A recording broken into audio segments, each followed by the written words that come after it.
Hey guys, it's Jason Good with Good Life Outdoors. Out here in the garage this evening to put together a quick cap mount for my action camera.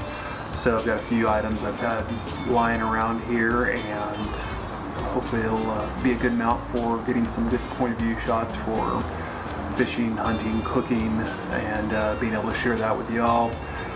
Hopefully you'll find some use out of the video, see how it's done, and see the results from that. And so let's just go ahead and get started.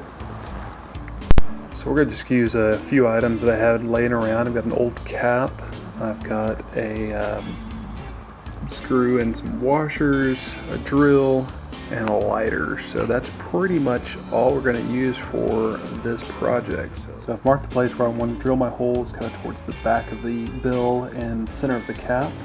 Let's go ahead and make that hole there.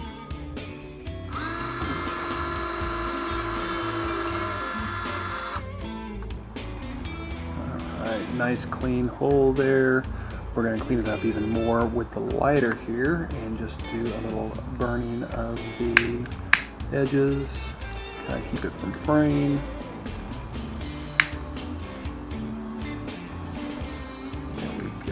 So, do a quick test fit with our screw here.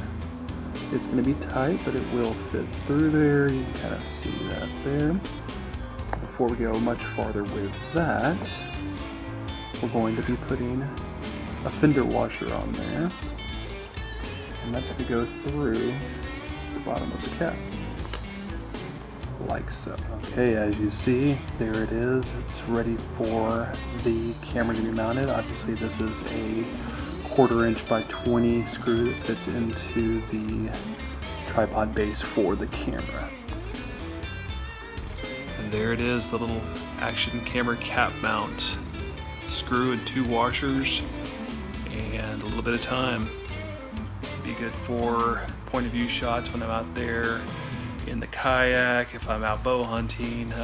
Think about doing some cooking videos from field to table, and hopefully you get some use out of this, enjoyed watching this, and if you did, give me a thumbs up. And if you want to see more of this as this content comes available, hit that subscribe button. Hope to see you around. Thanks a lot.